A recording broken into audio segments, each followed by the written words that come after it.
Major funding for this program provided by the National Endowment for the Humanities, because democracy demands wisdom.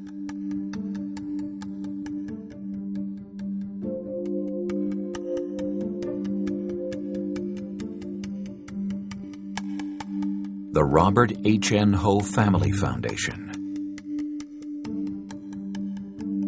Additional funding provided by the Arthur Vining Davis Foundations, dedicated to strengthening America's future through education. The Shin Yo-en Foundation, the Bumper Foundation, and the Shelley and Donald Rubin Foundation. This program was made possible by the Corporation for Public Broadcasting and by contributions to your PBS station from viewers like you. Thank you.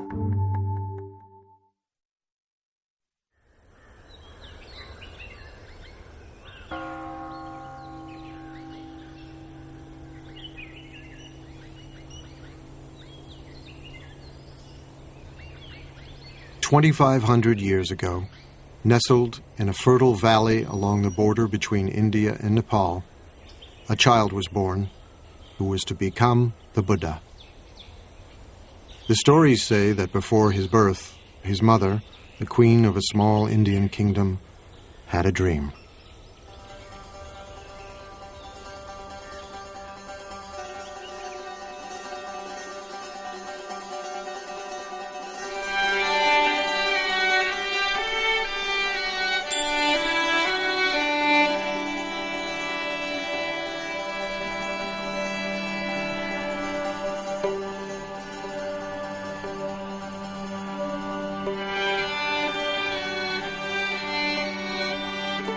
A beautiful white elephant offered the queen a lotus flower and then entered the side of her body.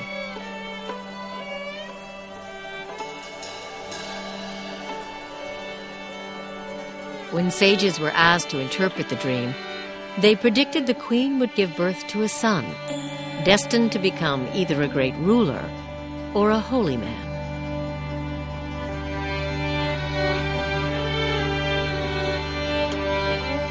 One day, they said, he would either conquer the world or become an enlightened being, the Buddha.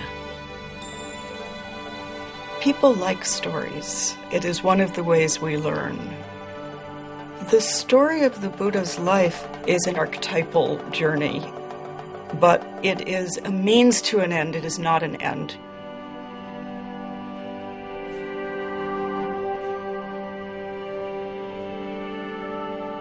Within 10 months, as a tree lowered a branch to support her, a baby boy was born, emerging from her side. 7 days later, the queen died.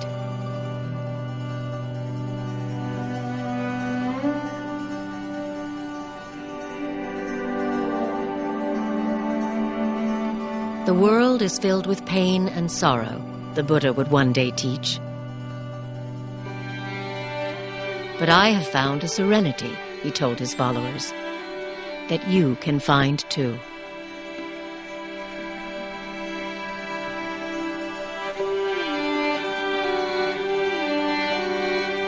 Everybody understands suffering. It's something that we all share with everybody else. It's at once utterly intimate and utterly shared. So Buddha says, that's a place to begin. That's where we begin. No matter what your circumstances, you will end up losing everything you love. You will end up aging. You will end up ill. And the problem is that we need to figure out how to make that all be all right. What he actually said was that life is blissful. There's joy everywhere, only we're closed off to it. His teachings were actually about opening up the joyful or blissful nature of reality. But the bliss and the joy is in the transitoriness. Do you see this glass? I love this glass. It holds the water admirably. When I tap it, it has a lovely ring. When the sun shines on it, it reflects the light beautifully. But when the wind blows and the glass falls off the shelf and breaks, or if my elbow hits it and it falls to the ground, I say, of course. But when I know that the glass is already broken, every minute with it is precious.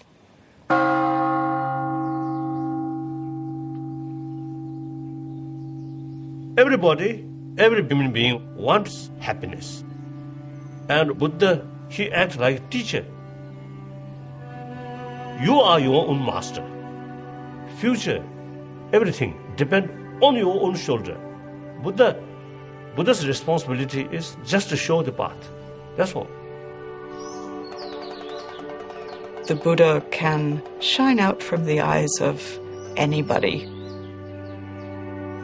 Inside the buffeting of an ordinary human life, at any moment what the Buddha found, we can find.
In southern Nepal, at the foot of the Himalayas, is one of the world's holiest places, Lumbini, where, according to the sacred tales, the Buddha was born.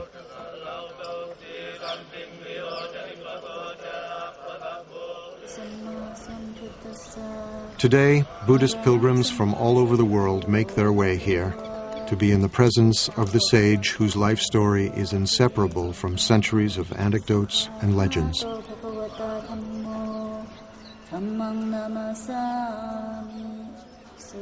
There are countless stories of the Buddha.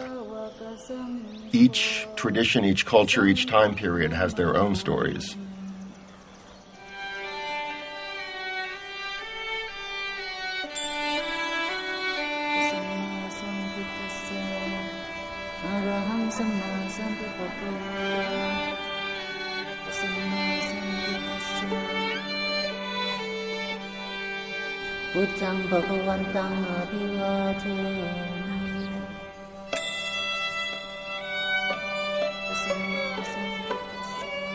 We have lots of visual narratives and artwork from all over Buddhist Asia.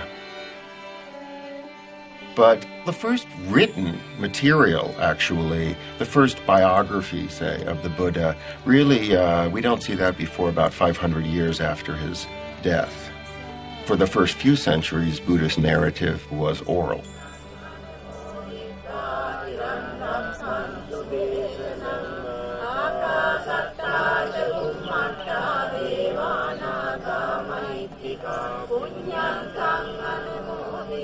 Historically, it is based on something certainly that happened. There must have been someone who corresponded with Gautama Buddha, who we don't know. We don't know how much of it is pure fairy tale and how much of it is historic fact. But it doesn't matter. It touches something that we all basically know. The relevance of it is in the message of the story, the promise of the story. Like any good story, it has a lot to teach. So the story of his life, then, is a beautiful way of telling the teaching. He who sees me sees the teaching, the Buddha said. And he who sees the teaching sees me.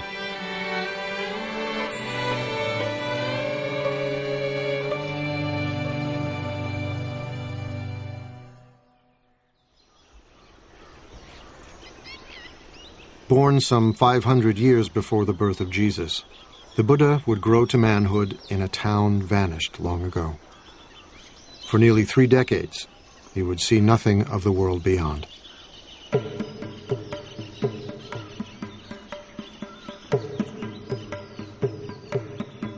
The tales say he was the son of a king, raised in a palace with every imaginable luxury. He was called Siddhartha Gautama, a prince among a clan of warriors. When I was a child, he said, I was delicately brought up, most delicately. A white sunshade was held over me day and night to protect me from cold, heat, dust, dirt, and dew. My father gave me 3 lotus ponds. One where red lotuses bloomed. One where white lotuses bloomed. One where blue lotuses bloomed. The father wants him to be a king, wants him to conquer the world, to be the emperor of India, which at that time was 16 different kingdoms. And it was predicted that he would be able to conquer wherever he wanted if he remained as a king. So the father was creating this artificial environment to coddle him. His father wanted to prevent him from ever noticing that anything might be wrong with the world, because he hoped that he would stay in the life they knew and loved and not go off as was predicted at his birth and possibly become a spiritual teacher rather than a king. Shielded from pain and suffering, Siddhartha indulged in a life of pure pleasure. Every whim satisfied, every desire fulfilled. I wore the most costly garments, ate the finest foods. I was surrounded by beautiful women.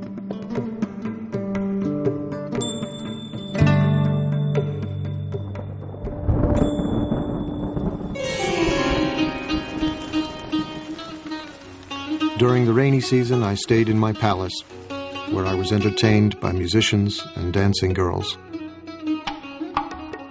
I never even thought of leaving.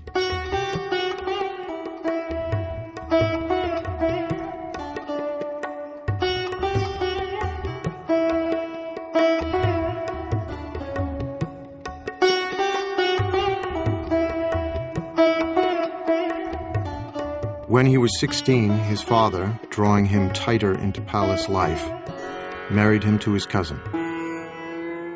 It wasn't long before they fell in love. He was totally in love with her. There is a story that on their honeymoon, which was about 10 years long, at one time they rolled off the roof that they were making love on while in union, and they fell down but landed in a bed of lotuses and lilies and didn't notice they had fallen.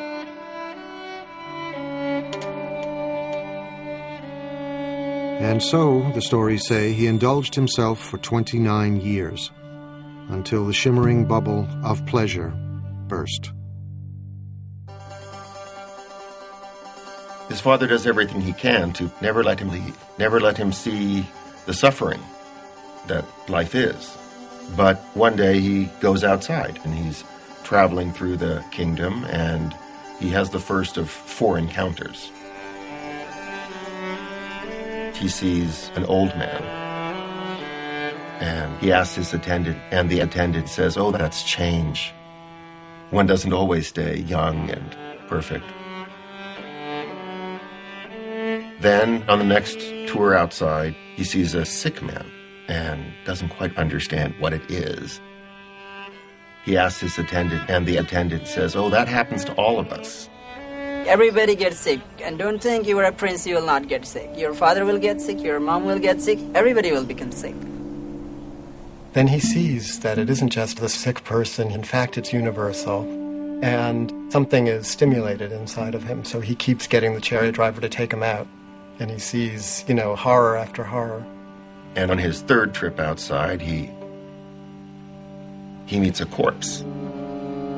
And he recognizes impermanence and suffering and death.